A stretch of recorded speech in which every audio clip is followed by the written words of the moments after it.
From the Library of Congress in Washington, D.C.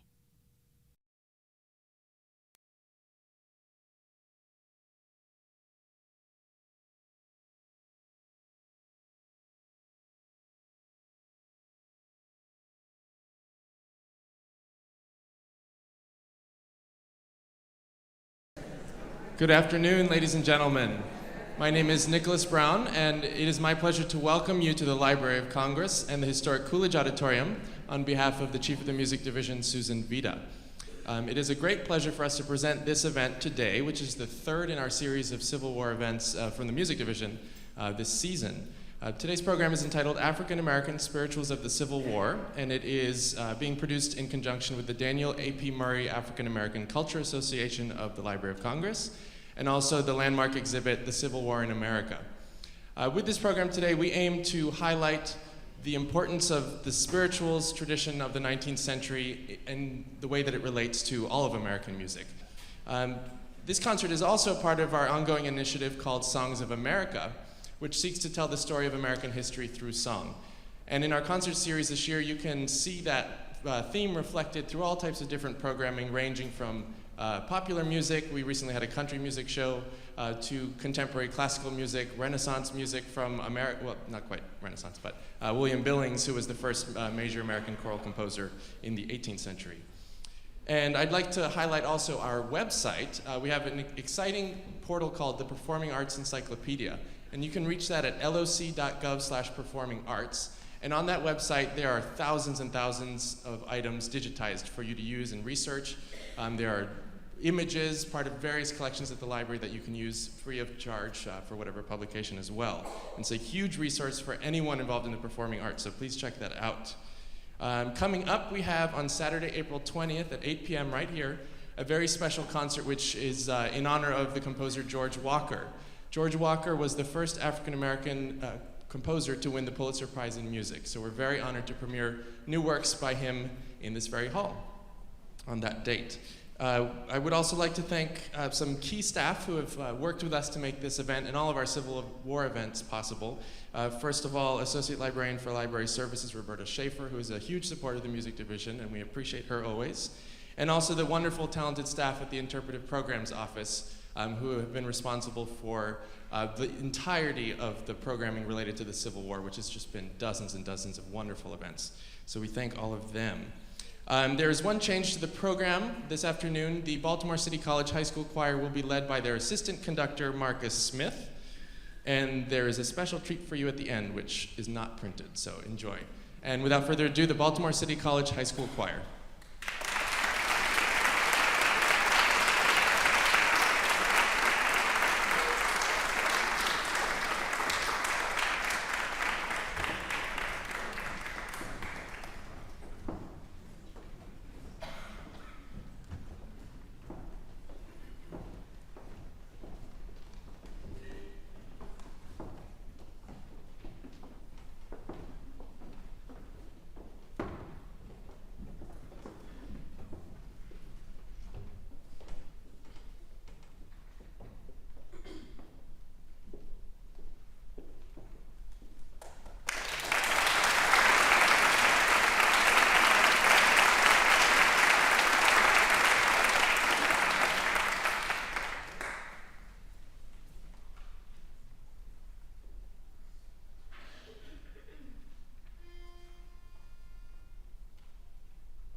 Now, just a brief introduction of each speech we shall sing. Thank you so much for coming out here. We would like to do entirely now the most important spiritual of the Civil Era, the Go Down Moses.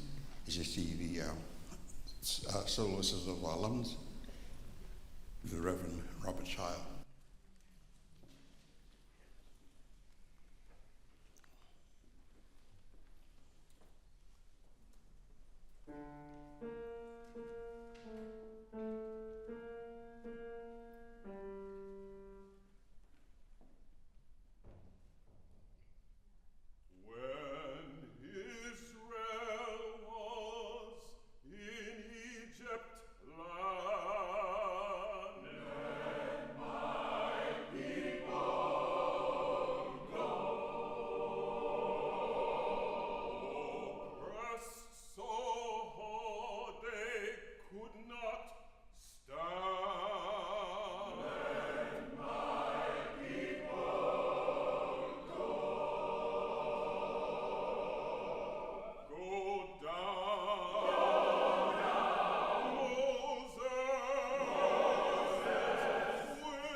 The next work, arranged by, as I said, the greatest arranger, I think, in the history of the Negro spiritual, Hall Johnson, who died in the 70s. It's I've been rebuked and I've been scorned.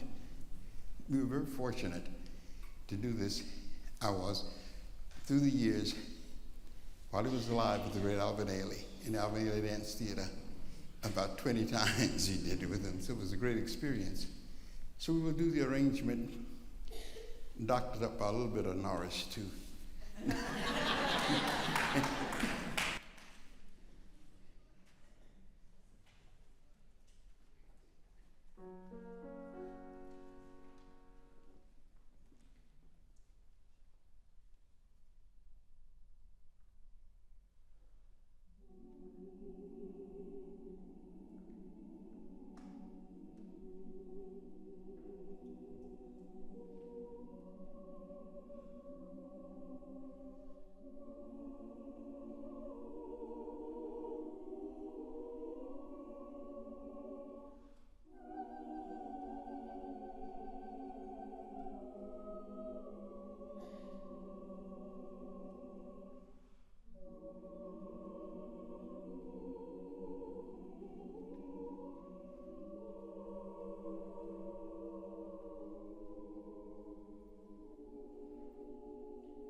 The next number, arranged by the great William L. Dawson, who was for a long time the conductor of the Tuskegee Choir. I sang in his presence once, but I never had a chance to really meet him. And I sent him a recording of this I did once, and he didn't respond, so maybe he didn't like it. But he had a very, very rough way in the music world. He was one of the most fabulous trombonists that America has ever seen. He auditioned for the Chicago Symphony for a trombone position and was turned away because of his color. So he had to play the trombone civic orchestra, then he turned to choral music. If you look at most of his music, it is written very instrumentally. But this is taken from an old Southern church tune. And we will assimilate for you somewhat of one of the forms of a ring shout. Now, really a true ring shout, excuse me, the members of the church would get in a circle and would dance counterclockwise with the typical rhythms that would come from the African nations with their body movements. Now, they would not raise their feet too high, because to raise their feet very high would be dancing, and that was against all laws of the church. So here we will not even do, we'll just do the movement with the hands. And this is the spiritual in his carol. Now, carol is a idiomatic expression, somewhat of a certain part of the South, for the word care in his carol. And this assimilates a very happy song, almost like a jubilee on a Sunday morning prayer service.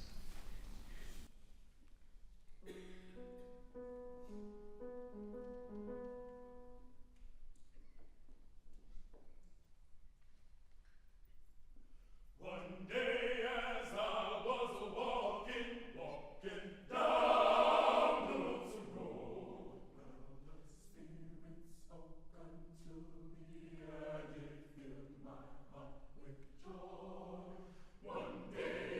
I was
Now, we would like to do for you, which some books, as I said earlier, the book of slave songs in America was controversial because they considered everything as spiritual. It wasn't.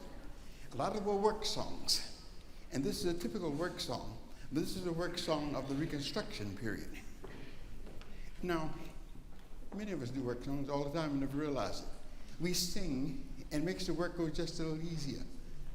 But in this day, work songs, though, were done by men because when they worked in harmony together and in rhythm, they got more work done. So the caller was paid more than the others.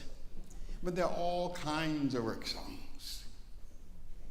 There are work songs about man's love for his woman, a woman's love for his man. There are religious work songs.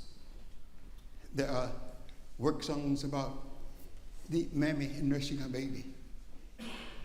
There's a whole genre of work songs that we never hear of anymore, and that's when the railroads were in the Gandhi dancer songs. But this is a chain gang song. And the title of it is I Got a Mule. Now you're going to hear the guys go, ha, I got a mule, and that's the integral part of the line. Because all work songs usually tell a story. And as laborious, as hard as the work was, there's always the comical line in it. I got a mule on the mount called Jerry. Lord, I can ride. Because you had a mule and could ride, it was the same status symbol as owning your Mercedes or your Lexus today. You could ride. But then listen carefully for the text and you will find out what's so humorous about that, because he has a gal in Georgetown. I did this in Russia.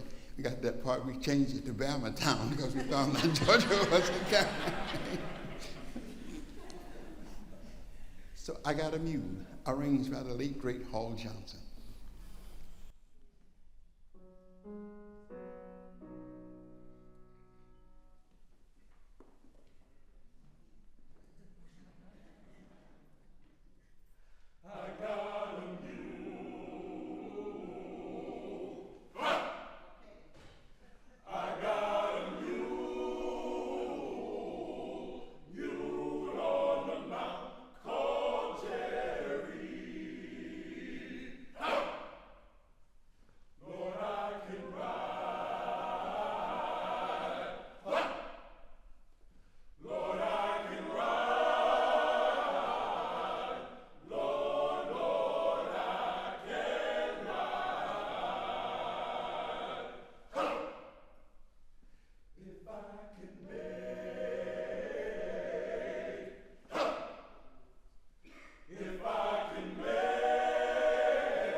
Now, the next spiritual,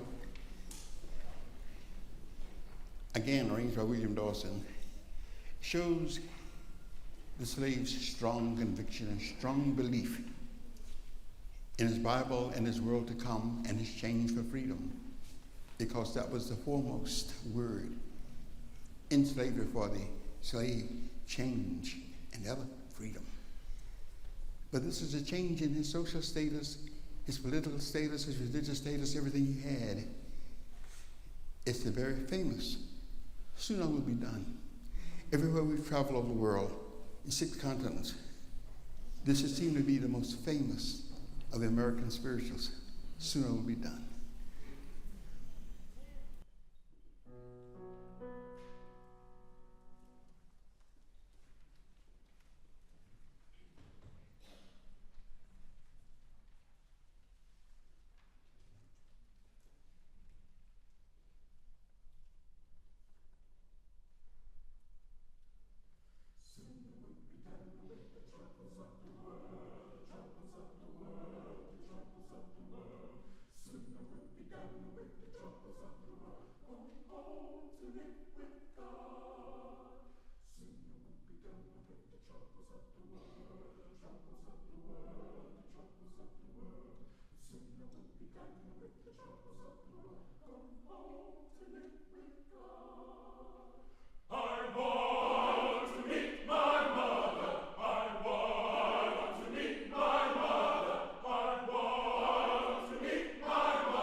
Thank you so very much.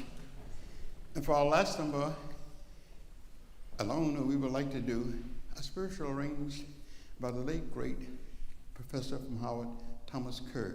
Now, this is an example of one who, as a composer, joined others in the late 1800s, going to the 1900s, arranging spirituals as really a big choral tradition, and now putting all of the European counterpoint, etc., that they learned in American conservatories, but maintaining the flavor of the spiritual.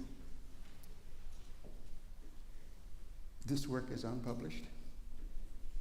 In fact, when Professor Kerr died a few years ago, not a single work of his has been published. And he and I just got to discussing 2 days previously about getting it done. We were supposed to start on it the following week, and he was killed in a car accident. Then his wife came to me a few years ago. I said, Hortense, let's get this stuff done. I want to edit all the choral things and get them published. Okay, Jim, she says, and this was on a Tuesday. She said, as we had lunch together, she said, let's start on it Monday morning. I said, okay. Thursday morning, she was found in her apartment dead. So right now, still very little of his works have been published. A vast amount of fantastic material. Well, this is one of the most beautiful things I think he did. It's called Plenty Good Room in My Father's Kingdom.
Thank you very much, and I was surprised. I want to ask the Baltimore choir, city choir, to join us and sing one of my arrangements.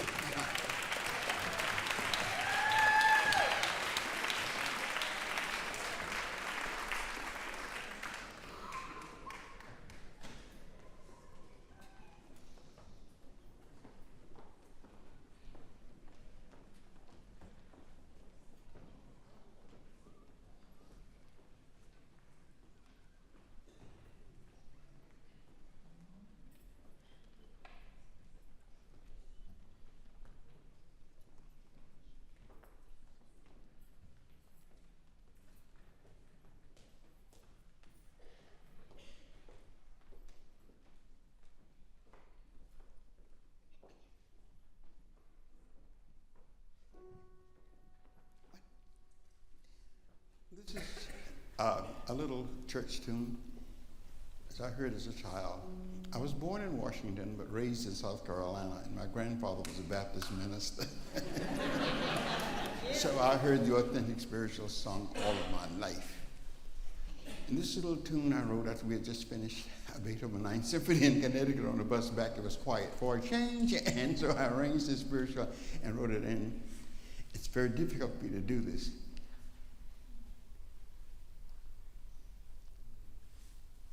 I can't tell you what. I performed this at my mother's funeral as I pulled her casket out.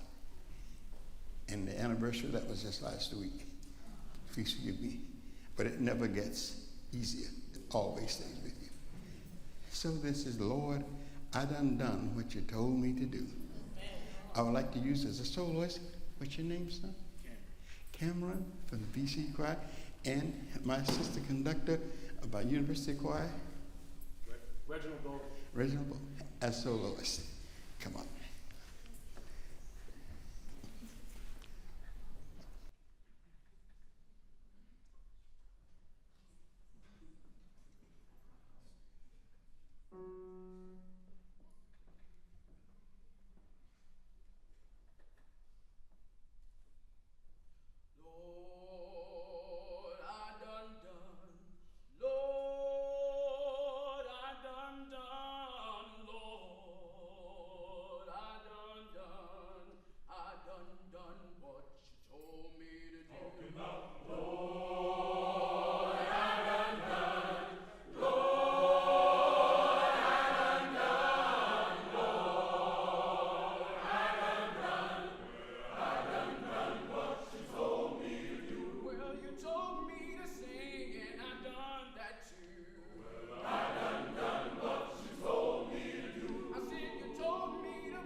This has been a presentation of the Library of Congress.